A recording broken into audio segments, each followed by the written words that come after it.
educators. So, my name is Leila. I'm from Zahra College in Sydney, Australia. And I'm going to be just talking about what we're doing in the trenches on the ground at our school. Just to kind of go back, in July 2022, we gathered for the second WISE Forum and identified the joint focus of raising the profile of the family unit in our respective schools. So put your hand up if you were at that forum. Yep, okay. Most of us had recently come out of lockdowns, which had prevented our families from having a physical presence in the school for those years. So it felt very much like starting from the beginning for many of us when we started, bringing the families back into the schools. As school leaders, we know the benefits of partnering with families. We have a more united school community. We boost teacher and staff morale. We enhance trust between teachers and educators. And we achieve a significant boost in our students' overall performance, whether it's behaviourally, socially, and academically. At the same time, as Islamic schools, we have an obligation to raise the profile of the family unit in line with our Islamic ethos and to support a more holistic Islamic education.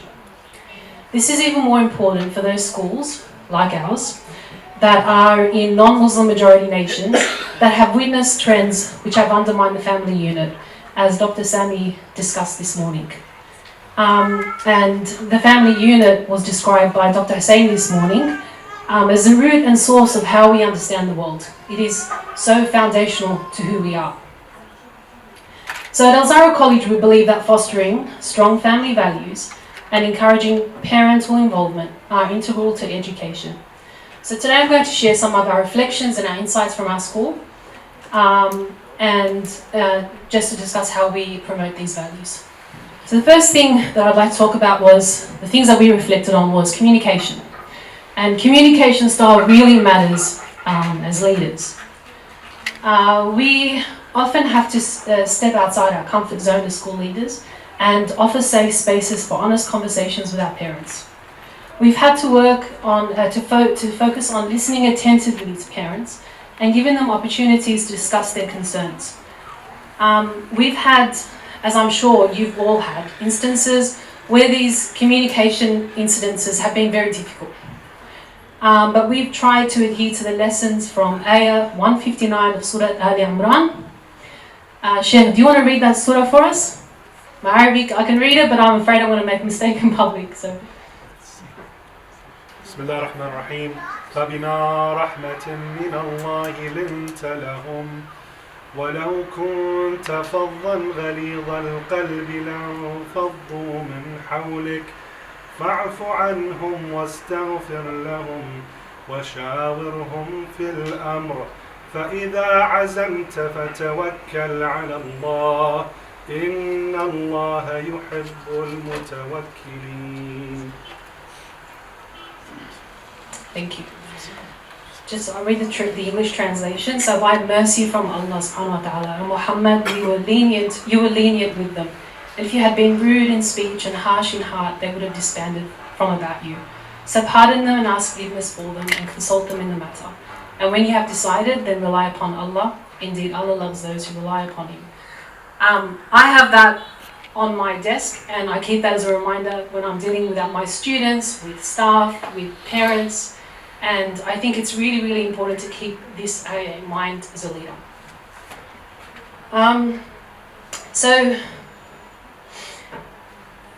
Greeting families. So, in practice, like things like greeting families at the door as they enter and leave the school with their names, making families feel welcome when they visit, and these kinds of things have gone a long way to building those relationships.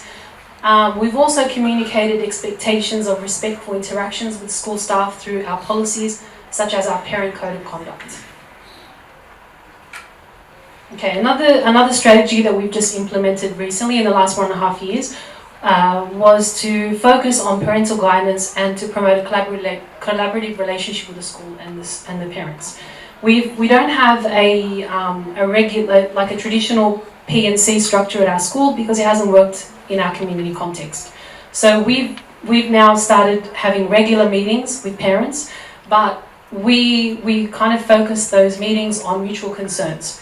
So we've identified topics like Islamic parenting, and we had a parent at our school who's a qualified social worker who's come in for several sessions to facilitate a parenting prophetically program for our parents. We've also had the community liaison officer, the police liaison officer, coming in to talk to the parents about cyber safety. We've also had our school psychologist have sessions with the parents to discuss things like child emotional regulation and social skills development and anti-bullying interventions. And we're trying to find, so anything that's kind of like a mutual concern that comes up, we've tried to have those meetings for the parents. In addition to those face-to-face meetings, we've also had, there's a lot of communication online about range of matters pertaining to children's well-being, including allergy awareness, about diet, about device usage, about student mental well-being. And I'll give you just that post here, you can see in the PowerPoint, from our school counsellor at the time of the Gaza genocide at the moment, and we're seeing a lot of graphic images online. Our students are seeing all sorts of graphic images at home, and they're very distressed, and we sent out information to parents about how they can help students to deal with the tragedy that's unfolding, and how it's affecting them emotionally. All right, so our third focus has to promote family engagement was through a lot of activities that we organised throughout the year and a half, which brought parents, grandparents and children together. Our family fitness picnic, I've got some photos there, was scheduled for International Family Week, and you can see our grandparents were invited, parents were invited, and we had a lot of fitness activities that they all participated in. And at the same time, during that week, our wellbeing focus in the primary school was, acknowledging and celebrating families. Our religious celebrations involve parents and families. They're invited to assemblies, and most events that we celebrate.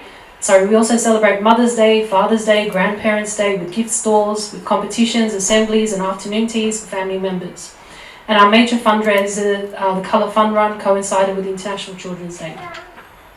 So these events have maintained the presence of family members at our school and has given them the opportunity to bond and to build that trust and rapport with school staff and with their children.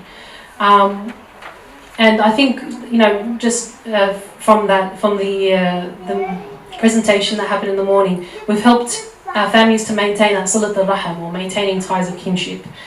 So those are just photos of Mother's Day celebrations, our International Colour Fun Run, and our Grandparents' Day.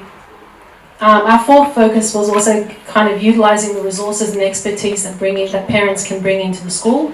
And we had a lot of instances. These are just some examples. We've had mums. We have a gardening club for our primary students, and we've got mums who brought in seeds and worms and their gardening expertise to help the gardening club. We've had a mother who's a midwife who volunteers to teach the puberty component of the PDHPE syllabus to our students from an Islamic perspective.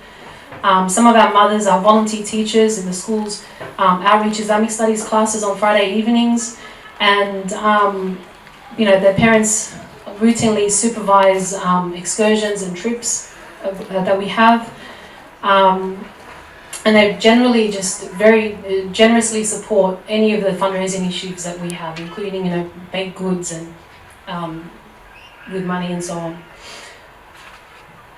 At the same time, so with those events in the school calendar, we reinforce the events through our wellbeing and character education program. So, during Mother's Day, the wellbeing focus for that week is focusing on the role of mother and acknowledging motherhood and celebrating our mother. And as an IB school, action is a really important component, a really important part of what our students do. So we always follow that wellbeing component with getting students to take action, whether it's doing a shout-out card for mum and thinking about all the things that mum does for us on a daily basis, or making a list of all the things that you're going to do for your dad on Father's Day, all sorts of lots of things that the students do take action afterwards. Have I gone over time? Sorry. So to conclude, as schools, we often maintain family engagement through one-way communication and parent nights. I think it's really important to move beyond that. I think we have a long way to go. We've tried a few things, but it does take resources, a lot of effort, and it's really has to be very deliberate action taken by the school. However, I think despite the challenges, there's a huge reward for our students, for our school, and our Muslim community. There's value in getting those family engaged and trying to raise the profile of the family in the school. And that's it, I'm done. Thank you very much.